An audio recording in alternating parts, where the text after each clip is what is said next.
언젠가 마음에 와닿는 한 이야기를 보았던 적이 있습니다. 1860년에 아브라함 링컨이 미국의 대통령으로 당선이 되었습니다. 내각을 구성하기 위해서 강요를 정하고 있었고, 어느 날 비서관 하나가 링컨에게 와서 한 사람을 추천하게 되었습니다. 그러자 추천을 받은 사람의 이름을 들은 링컨은 단번에 그 제안을 거절했던 것입니다. 그 이유인즉슨 그 사람의 얼굴이 마음에 들지 않는다는 것이었습니다. 그러자 비서관이 링컨에게 이렇게 물었다고 합니다. 대통령 각하, 다른 이유라면 납득이 가겠지만 그러나 얼굴이 마음에 들지 않는다는 이유로 추천을 거절하시는 것은 이해가 되지 않습니다. 얼굴은 부모로부터 받은 것인데 그 사람의 잘못이 아니지 않습니까? 그러자 링컨이 이렇게 대답을 하더랍니다. 세상에 처음 나올 때는 얼굴은 부모로부터 받은 것이니 어쩔 수가 없지만 그러나 그 다음부터는 자신이 자신의 얼굴을 만드는 것입니다. 그러니 자기의 얼굴에 그도 역시 책임이 없지 않다는 것입니다. 우리가 살아가다가 보면 우리의 얼굴에는 흔적이 남게 됩니다. 세월의 흔적이 남게 되고 또 우리가 살아온 삶의 흔적이 우리의 얼굴에는 남게 됩니다.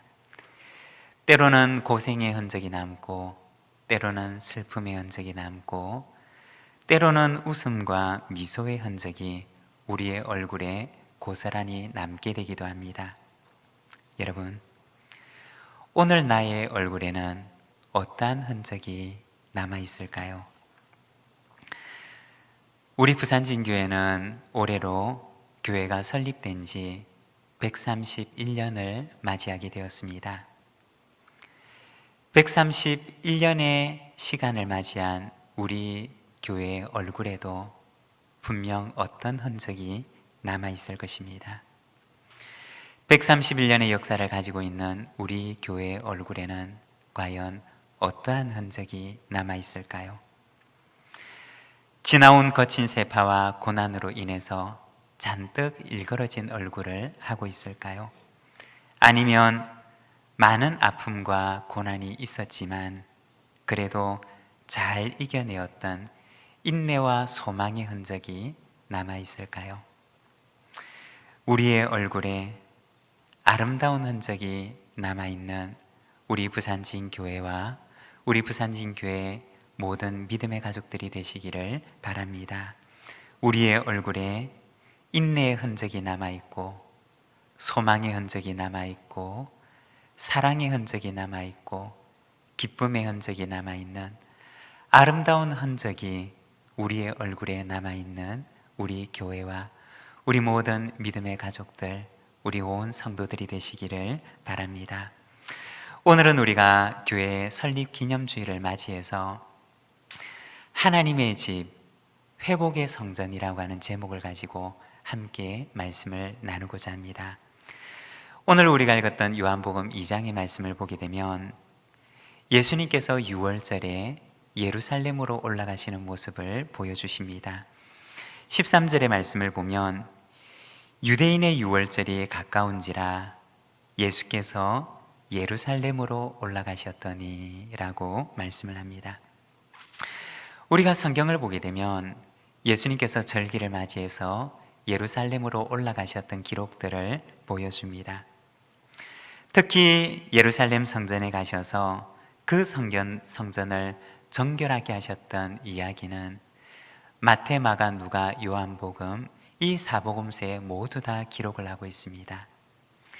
마태, 마가, 누가복음에서는 이 사건이 예수님의 공생애를 마무리하는 가장 마지막에 있었던 사건으로 기록을 하고 있고, 오늘 우리가 함께 읽은 이 요한복음에서는 예수님께서 공생애를 시작하실 때 공생애를 시작하시자마자 가장 처음으로 가장 초창기에 있었던 사건으로 기록을 하고 있습니다.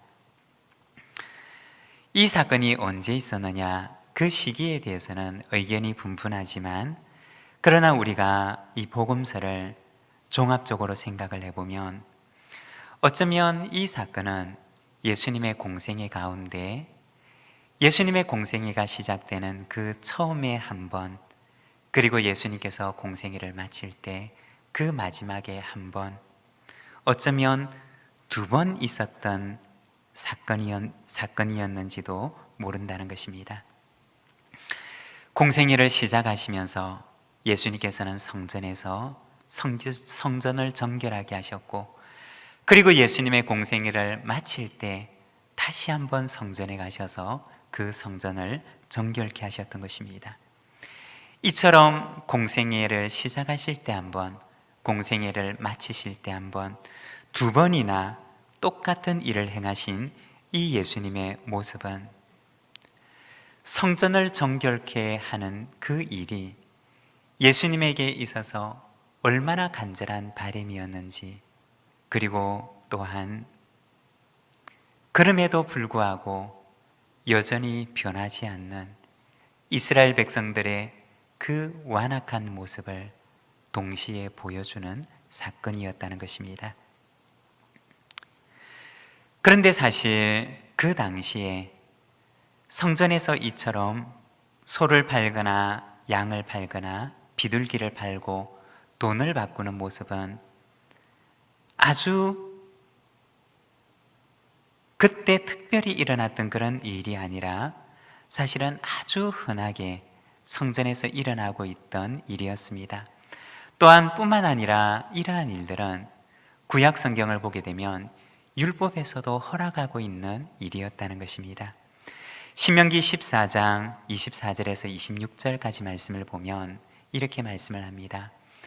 그러나 내 하나님 여호와께서 자기 이름을 두시려고 택하신 곳이 내게서 너무 멀고 행로가 어려워서 내 하나님 여호와께서 그 풍부히 주신 것을 가지고 갈 수 없거든 그것을 돈으로 바꾸어 그 돈을 싸가지고 내 하나님 여호와께서 택하신 곳으로 가서 내 마음에 원하는 모든 것을 그 돈으로 사되 소나 양이나 포도주나 독주 등 내 마음에 원하는 모든 것을 구하고 거기 내 하나님 여호와 앞에서 너와 내 권속이 함께 먹고 즐거워할 것이며, 그 당시 제사를 드리고자 하는 사람이 만일에 성전까지 가기에는 너무 길이 멀 경우에는 그가 하나님께 드리고자 하는 것을 여기서 돈으로 바꾸어서 그 돈을 가지고 성전에 가서 거기서 자기가 하나님께 드릴 제물을 사서 하나님께 예배를 드리도록 허락하고 있었다는 것입니다. 이처럼 성전에서 소나 양을 사고 팔고 비둘기를 사고 팔고 또 돈을 바꾸는 것은 불법적인 일이 아니라 율법에서 허락하고 있는 일들이었고, 그리고 불가피하게 재물을 가지고 올 수 없는 이들을 위해서 예배를 도울 수 있는, 제사를 도울 수 있는 유용한 제도로 하나님께서 허락하셨던 제도였다는 것입니다. 그런데 오늘 우리가 읽은 이 본문 말씀에 보면 예수님께서는 성전에 가셔서 소나 양을 팔고 있는 사람들, 돈 바꾸고 있는 사람들을 내쫓으시고 그들의 돈을 쏟으시고 상을 엎으시면서 그들을 바깥으로 쫓아내셨던 것입니다. 과연 무엇이 잘못되었길래 예수님께서는 그토록 화를 내시며 공생애를 시작하시며 한 번, 그리고 공생애를 마치시면서 또 한 번, 두 번이나 반복적으로 그와 같은 일을 행하셨던 것일까요? 오늘 우리가 읽었던 본문 16절에 보면 이렇게 말씀하십니다. 이것을 여기서 가져가라. 내 아버지의 집으로 장사하는 집을 만들지 말라 하시니. 예수님께서는 거기에 있는 사람들을 내쫓으시면서 말씀하시기를 내 아버지의 집으로 장사하는 집을 만들지 말라고 말씀하셨습니다. 그리고 마태복음 21장 13절에서는 내 집은 기도하는 집이라 일컬음을 받으리라 하였거늘 너희는 강도의 소굴을 만드는도다.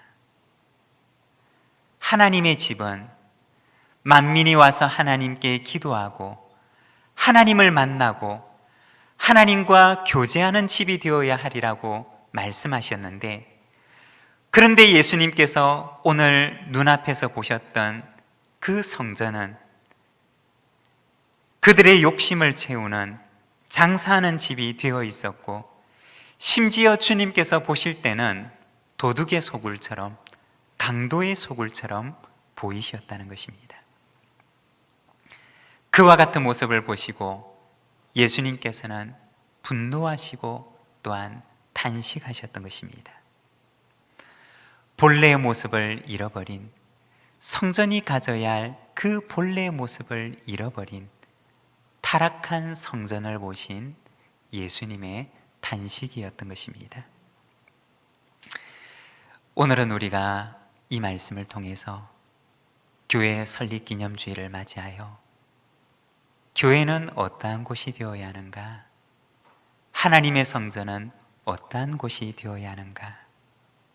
우리가 이 말씀을 통해서 함께 묵상하고 그리고 기도하는 시간이 되기를 원합니다. 성전에서 이야기하고 있는, 성경에서 이야기하고 있는 성전은 회복의 장소였습니다.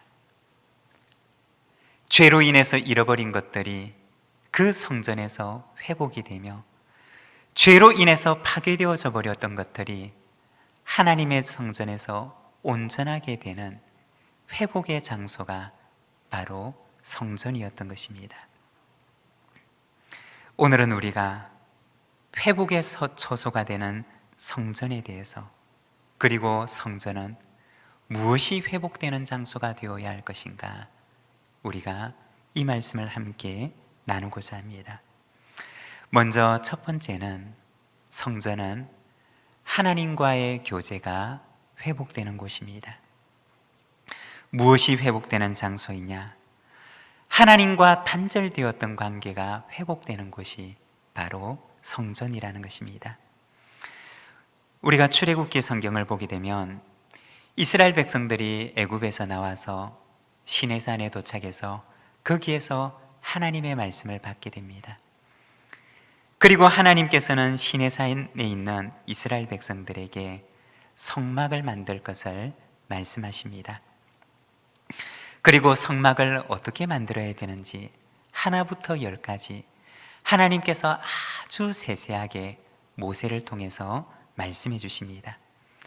그리고 그곳에서 세워지고 만들어졌던 것이 바로 성막이었습니다.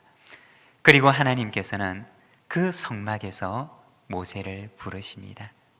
그리고 모세에게 성막에서 드려야 할 5가지의 제사에 대해서 말씀을 해주십니다. 여러분, 제사의 목적은 무엇일까요? 이 제사를 통해서 하나님께서는 이스라엘 백성들에게 무엇을 주고자 하셨을까요? 제사의 목적은 바로 회복입니다. 여러분, 예배의 목적은 무엇일까요? 하나님께서는 이 예배를 통해서 우리에게 무엇을 주고자 하실까요? 그것은 바로 회복입니다. 하나님께서는 제사를 통해서, 그리고 예배를 통해서 우리를 회복케 하시기를 원하신다는 것입니다. 하나님과의 관계를 회복하고 세상 가운데서 우리의 일그러진 모습들을 회복케 하는 처소로 하나님께서는 성전을 세우셨고, 그리고 성막을 만들게 하셨던 것입니다. 그리고 그 안에서 5가지의 제사를 드리게 하는데, 그 5가지의 제사가 의미하는 것은, 먼저 첫 번째는 헌신의 회복이며, 두 번째는 감사의 회복이고, 세 번째는 교제의 회복이며 네 번째는 하나님과의 관계의 회복이고 그리고 다섯 번째는 이웃과의 관계의 회복입니다. 하나님께서는 성막 안에서 드려야 할 그 다섯 가지의 제사를 통해서 이와 같은 다섯 가지를 성도들의 삶 가운데 회복하시고자 하셨던 것입니다. 우리 부산진교회의 사명은 삶의 연장을 하나님의 나라로입니다. 삶의 연장을 하나님의 나라로 바꾸어가는 그러한 사명을 우리 부산진교회는 가지고 있습니다. 그리고 우리의 사명, 우리가 주보에 보게 되면 우리의 사명 아래에는 세 가지의 비전을 이야기하고 있는데, 먼저 첫 번째는 치유가 있는 교회, 두 번째는 회복이 있는 교회, 그리고 세 번째는 아름다운 유산을 남기는 교회입니다. 이 세 가지 비전 가운데 두 번째의 비전이 바로 회복이 있는 교회입니다. 여러분, 회복이라고 하는 것은 무엇을 말하는 것일까요? 회복이라고 하는 것은 어떠한 것을 말하는 것일까요? 회복이란 원래의 모습을 되찾는 것, 원래의 모습으로 돌아가는 것, 잃어버렸던 우리의 원래의 것을 되찾고 그리고 우리가 있어야 할 그 원래의 자리로 돌아가는 것, 그것이 바로 회복이라는 것입니다.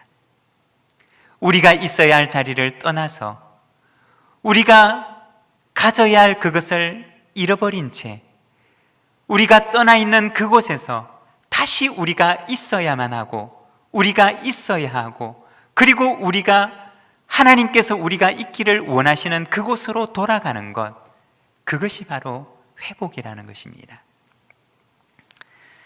하나님께서 우리에게 주셨던 그 원래의 모습을 회복하고 하나님께서 우리를 두셨던 그 원래의 장소로 우리가 돌아가며 그리고 하나님께서 우리에게 허락하셨던 그 원래 아름다운 교제로 돌아가는 것, 그것이 바로 회복이라는 것입니다. 성전은 어떤 곳이냐? 바로 하나님께서 하나님의 백성을 회복케 하는 곳이었습니다. 하나님께서 그들에게 주셨던 원래의 아름다운 모습을 다시 회복케 하는 곳이었고, 하나님께서 그들에게 주셨던 원래의 아름다운 마음을 회복케 하는 곳이었으며, 하나님께서 그들에게 주셨던 원래 아름다운 관계를 회복케 하는 곳이 바로 성전이었다는 것입니다. 사랑하는 여러분, 2022년 이 한 해는 우리가 회복의 한 해가 되기를 소망합니다. 교회 설립 131주년을 맞이하는 오늘, 우리가 하나님 앞에 기도하기는 하나님께서 이곳에 교회를 세우신 그 원래 뜻과 목적에 맞게 우리가 그 마음을 다시 회복하고 우리가 있어야 할 그 자리로 다시 돌아가며 하나님께서 우리를 통해서 뜻하셨던 그 하나님의 원래의 계획 가운데로 우리가 다시 돌아가는 이 회복의 해가 되기를 소망하는 것입니다.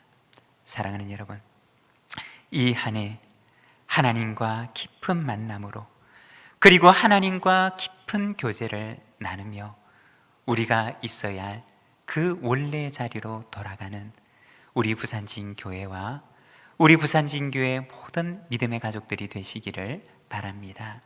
그리고 두 번째, 성전은 성도와의 교제가 회복되는 곳입니다. 여러분, 성전은 어떤 곳일까요? 교회는 어떤 곳일까요? 하나님께서는 성전이 어떤 곳이 되기를 원하시고 하나님께서는 교회가 어떠한 모습을 가지기를 원하실까요? 우리가 예전에 오늘의 묵상을 통해서 에스겔서 말씀을 함께 나누었던 적이 있습니다. 저는 그 에스겔서 말씀을 통해서 참 마음속 깊이 하나님께서 깨닫게 하셨던 것이 한 가지가 있었습니다. 에스겔서를 보게 되면 하나님께서 에스겔에게 환상을 보여주시는데, 먼저 첫 번째는 오늘의 그들의 성전의 모습을 보여주셨습니다. 오늘의 그들의 성전에서 일어나고 있는 일들을 하나님께서는 환상을 통해 에스겔에게 보여주셨습니다. 성전의 구석구석에서 하나님께서 기뻐하시지 못하는 모습을 가지고 그들의 욕심을 섬기고 있고, 우상을 섬기고 있고, 그들의 신을 섬기고 있는 타락한 성전의 모습을 하나님께서 에스겔에게 보여주십니다. 그리고 그 결과 하나님의 기쁨이 되지 못했던 그 예루살렘 성전은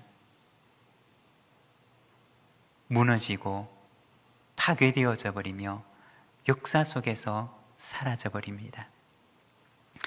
그리고 하나님께서는 에스겔에게 두 번째 환상을 보여주시는데, 하나님께서 새롭게 지으실 새로운 성전의 환상을 에스겔에게 보여주십니다. 그 성전 속에서 저는 마음속에 깊이 남았던 한 성전의 공간이 있습니다. 우리가 화면을 보게 되면 가운데에는 성전이 지어져 있고, 그리고 성전을 중심으로 한 그 바깥에는 울타리가 쳐져 있는데, 그 울타리 안쪽에는 붉은색으로 표시되어져 있는 여러 가지 방들을 하나님께서 보여주셨습니다. 성전의 앞쪽에 10개의 방들이, 그리고 성전의 좌우편에 10개의 방들이 있는 성전의 비전을 하나님께서 에스겔에게 보여주셨습니다. 성전의 동쪽과 성전의 북쪽과 남쪽에 각각 10개씩 30개의 방들이 있는 환상을 하나님께서 에스겔에게 보여주셨습니다. 에스겔서 40장 17절의 말씀을 보면 이렇게 말씀을 합니다. 그가 나를 데리고 바깥들에 들어가니 뜰 삼면에 박석 깔린 땅이 있고, 그 박석 깔린 땅 위에 여러 방들이 있는데 모두 30이며, 에스겔이 천사의 인도를 받아서 바깥들에서 보았던 30개의 방들은 다름 아닌 제사를 드린 사람들이 제사를 드린 제물을 함께 나누어 먹는 방이었습니다. 다른 말로 하면 저 30개의 방들에서 예배를 드린 사람들이, 제사를 드린 사람들이 제물을 함께 나누어 먹으며 교제하는 공간이었던 것입니다. 그곳은 교제의 방이었고, 그리고 그곳은 코이노니아의 방이었던 것입니다. 이것이 하나님께서 에스겔에게 보여주셨던 하나님께서 지으시는 새로운 성전의 공간이었던 것입니다. 그 교제의 방 안에서는 무엇을 나누어 먹느냐? 제단 위에 드려졌던 제물을 나누어 먹었습니다. 여러분, 코이노니아라고 하는 것이 무엇일까요? 성도의 교제라고 하는 것이 과연 무엇일까요? 그것은 먼저 첫 번째로는 하나님께서 계획하신 것입니다. 성도의 교제와 성도의 코이노니아라고 하는 것은 해도 되고 안 해도 되고, 있어도 되고 없어도 되고, 있으면 좋고 없으면 아쉬운, 그저 우리가 편의적으로, 우리가 좋아서 그냥 행하는 것이 아니라 하나님께서 성전을 디자인하시고, 하나님께서 성전을 설계하시고, 하나님께서 성전을 만드실 때 하나님의 마음속에, 하나님의 계획 가운데 반드시 들어있는 공간이 바로 이 코이노니아의 방이었다는 것입니다. 하나님의 마음속에는 이 성전 안에서 성도가 아름다운 교제를 나누며 그곳에서 하나님께서 기뻐하시는 교제를 나누는 그 모습을 하나님의 마음속에는 꿈꾸고 계셨다는 것입니다. 여러분, 성도의 교제는 그냥 있어도 되고 없어도 되는 그냥 부속적인 것이 아니라는 것입니다. 그것은 하나님께서 반드시 우리 성도들 가운데 있기를 원하셨고, 그리고 그것이 있을 때 비로소 교회가 되는 하나님의 마음속에 반드시 계획하고 계셨던 하나님의 분명한 계획이었다는 것입니다. 그리고 두 번째, 그곳에서 나누어지는 음식은 제단 위에 올려졌던 제물이었다는 것입니다. 그들의 식탁 위에 올라갔던 음식은, 그들이 그곳에서 나누어 먹는 음식은 다름 아닌 하나님께 드려진 예물이었습니다. 여러분, 성도의 교제의 내용은 무엇이 되어야 할까요? 성도들이 함께 모여서 그 교제의 방 안에 들어가서 함께 나누는 그 교제의 내용은 무엇이 되어야 할까요? 그것은 제단 위에 드려진 제물이 그 교제의 방에서 성도들이 함께 나누어 먹는 음식이 되었던 것처럼, 성도들이 함께 모이는 그곳에, 성도들이 함께 모여서 교제하고 나누는 그곳에서 나누어지는 내용들은 하나님께서 보실 때 기쁘게 받으실 만한 것이 되어야 한다는 것입니다. 성도들이 나누는 것이 하나님께서 보실 때 기뻐 받으실 수가 없는 것이고, 하나님의 제단 위에 올려질 수 없는 것이고, 하나님께서 보실 때 속된 것이 그 속에서는 나누어져서는 안 된다는 것입니다. 성도의 교제 가운데 만일 속된 음식이 올라가서 그곳에서 속된 것이 나누어진다면 그것은 단지 우리 개인의 문제가 아니라 그것은 하나님의 성전이 되는, 성전을 속되게 하는 일이라는 것입니다. 성도의 교제, 그들의 식탁 위에 올려지는 음식은 반드시 거룩한 것이 되어야 하고, 하나님께서 기뻐 받으시는 것이 되어야 하고, 하나님께 드려질 수 있는 것이 되어야 한다는 것입니다. 성도의 교제의 내용은 하나님 안에 있는 사랑이며, 예수 그리스도 안에 있는 은혜이며, 성령 안에 있는 사랑과 격려와 권면이 되어야 한다는 것입니다. 이것이 바로 하나님께서 에스겔을 통해서 보여주셨던 하나님의 성전의 비전이었습니다. 여러분, 우리 부산진교회는 어떠한 교회가 되어야 할까요? 우리 부산진교회 성도의 교제 가운데는 어떠한 나눔이 일어나야 할까요? 하나님의 교회는 거룩한 교회가 되어야 합니다. 하나님의 교회는 거룩한 것이 나누어지는 교회가 되어야 합니다.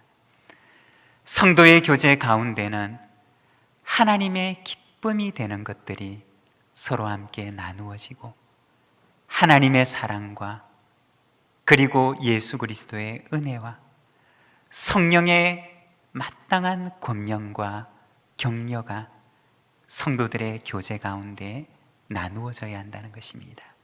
여러분, 하나님의 기쁨이 되는 교제가 나누어지는 거룩한 하나님의 교회가 되는 우리 부산진교회가 되기를 소망합니다. 그리고 세 번째, 성전은 성령님과의 교제가 회복되는 곳입니다. 신학교를 다닐 적에 성령론에 대한 수업을 들었던 적이 있습니다. 그때 수업 시간에 교수님을 통해서 들었던 한 가지의 질문이 있습니다. 지금도 기억이 나고 지금도 마음속에 남아있는 한 가지의 질문이 있습니다. 그 질문은 성령님은 어디에 계실까요? 라는 물음이었습니다. 여러분, 성령님께서 계시는 곳은 어디일까요? 성령님께서는 어디에 계실까요? 그때 그 수업 시간에 신학교 교수님의 답변은 성령님께서는 우리 사이에 계십니다 라는 것이었습니다. 나와 너 사이에 계시고 성도와 성도 사이에 계시고 하나님과 나 사이에 계시며 나와 너 사이에 계시는 분이 바로 성령님이라는 것입니다. 여러분, 성령님은 어디에 계실까요? 우리는 성령님께서 보이지 않는 내 마음 어느 한 곳에 계시리라고 생각을 합니다. 그러나 성령님께서 오늘 이곳에 현존해 계시는 그곳은 바로 나와 너 사이이며 성도와 성도 사이이며 하나님과 나 사이이며 바로 우리 사이에 성령님께서 계신다는 것입니다. 고린도후서 13장 13절에 보면 우리가 매주일 예배를 마치고 나서 세상을 향해 나아가는 우리 온 성도들을 위하여 기도하는 축복의 기도가 나와 있는데 고린도후서 13장 13절에 보면 이렇게 기도합니다. 주 예수 그리스도의 은혜와 하나님의 사랑과 성령의 교통하심이 너희 무리와 함께 있을지어다. 여기에 보면 성령의 교통하심에 대해서 말씀하십니다. 성령님께서 하시는 일이 무엇이냐?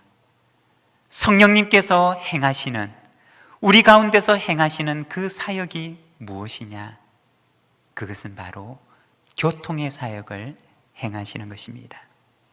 성령의 교통이라고 얘기를 할 때 이 교통하다라고 하는 말은 원어 성경에서는 코이노니아라고 하는 단어를 사용합니다. 그리고 이 코이노니아라고 하는 말의 그 원어의 의미는, 그 말의 어원은 바로 공유라고 하는 뜻을 가지고 있습니다. 하나님과 내가 함께 공유하는 곳, 성도와 성도가 함께 공유하는 곳, 너와 내가 함께 공유하는 곳. 이 둘이 서로 떨어져 있는 것이 아니라, 따로따로가 아니라 이 둘의 서로 공유하는 그곳, 그것이 바로 코이노니아의 의미라는 것입니다. 기쁨을 공유하고 슬픔을 공유하고 아픔을 공유하고 고통을 공유하는 곳, 그것이 바로 성령의 교통이 있는 자리이며 그것이 바로 하나님께서 말씀하시는 코이노니아의 자리이며 하나님과 내가 함께 만나는 그곳, 성도와 성도가 함께 만나는 그곳, 너와 내가 함께 만나서 공유하는 그곳에 바로 우리 성령님께서 임재하시며 그곳에 현존해 계신다는 것입니다. 만일에 공유가 일어나지 않는다면, 공유가 일어나지 않는 곳이라고 하면 그곳에서는 성령의 교통하심이 일어날 수가 없다는 것입니다. 사랑하는 여러분, 성령님께서는 오늘 우리에게 무엇을 행하시느냐? 바로 이처럼 우리 사이에 오셔서 우리를 있게 하시며 그리고 우리를 공유하게 하신다는 것입니다. 하나님과 나 사이를 이어주시고 성도와 성도 사이를 이어주시며 너와 나 사이를 이어서 우리가 함께 기쁨과 슬픔과 아픔과 고통마저도 서로 공유하게 하시는 것, 그것이 바로 성령의 사역이며 코이노니아이며 그것이 바로 하나님께서 오늘 우리의 교회를 향하여서 꿈꾸고 계시는 하나님의 비전이라는 것입니다. 사랑하는 여러분, 우리 가운데 성령의 교통하심이 오늘 이 시간에도 함께 하시기를 소망합니다. 지나온 131년의 역사 가운데도 함께 하셨던 하나님께서 이어지는 우리의 역사 가운데도 함께 하셔서 성령의 교통하심이 늘 우리 가운데 충만하게 하시기를 소망합니다. 131년의 역사 가운데 성령님께서는 우리 가운데 임재하셔서 성령의 교통하심이 성도의 교제가 있게 하였습니다. 아픈 일이 있을 때도 슬픈 일이 있을 때도 하나님께서는 성령님으로 우리에게 임재하셔서 우리 가운데 그와 같은 교제가 있게 하였습니다. 연약한 이들이 있을 때는 붙들어주게 하였고 슬픈 이들이 있을 때는 위로하게 하였으며 우리가 다 함께 손을 잡고 하나님의 공동체를 이룰 수 있도록 하나님께서는 성령을 우리에게 보내주셨습니다. 131년의 역사 가운데 언제나 우리와 함께 하셔서 성도의 교제를 우리에게 허락해 주셨습니다. 오늘 이 시간도 성령님께서는 교통하심으로 우리와 함께 계시며 그리고 이어지는 우리의 역사 가운데도 언제나 함께 계실 것입니다. 여러분, 성령의 교통하심이 주님 오시는 그날까지 우리가 서로가 서로를 붙들어주며 성령의 공동체가 되어서 우리가 주님의 교회를 만들어가는 아름다운 부산진 교회가 되기를 소망합니다. 오늘은 우리 교회 설립 131주년을 기념하는 날입니다. 우리 교회의 모습은 어떠한 모습이 되어야 할까요? 19절의 말씀을 보면 우리 주님께서 말씀하십니다. 참된 성전의 모습을 잃어버린 예루살렘 성전의 모습을 보시고 말씀하십니다. 너희가 이 성전을 헐라 내가 사흘 동안에 일으키리라. 만일에 주님께서 오늘 우리에게 오셔서 우리의 모습을 보실 때 우리 속에서 참된 성전의 모습을 찾아보실 수가 없으시다면, 우리 속에 참된 성전의 모습을 잃어버렸다면 2000년 전 예루살렘 성전에서 말씀하셨던 것처럼 오늘 우리를 향하여서도 말씀하실 것입니다. 너희가 이 성전을 헐라 내가 사흘 동안에 일으키리라. 사랑하는 여러분, 우리 안에 하나님께서 기뻐하시는 성전의 모습을 회복하는 우리 믿음의 공동체가 되기를 원합니다. 주님 오시는 날까지 하나님께서 기뻐하시는 그 모습을 가지고 새로운 성전으로, 하나님의 기쁨이 되는 성전의 모습으로 지어져 가는 우리 부산진 교회와 우리 모든 믿음의 가족들이 되시기를 간절히 소망합니다. 오늘 우리에게 주신 말씀을 생각하면서 우리가 함께 기도하기를 원합니다.